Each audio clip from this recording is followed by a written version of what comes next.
Na ndio sababu hiyo mimi nimefurahi kuungana pamoja na nyinyi katika iftar hii. Mimi nawashukuru sana kwa jinsi vile mnaombea taifa letu la Kenya. Kuna mambo mengi nikiongea hapa kama kiongozi wa taifa letu.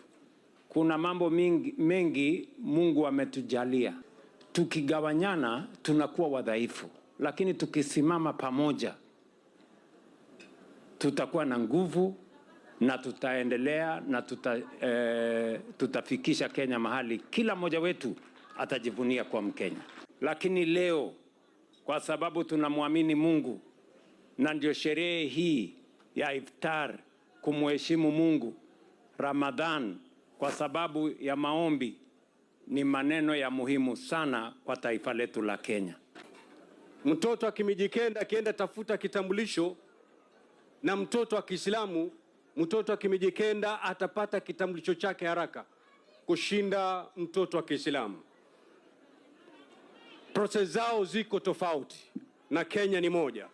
Lakini ulipokuja ile pazia ambayo ilikuwa inatugawanya ukaibwaga.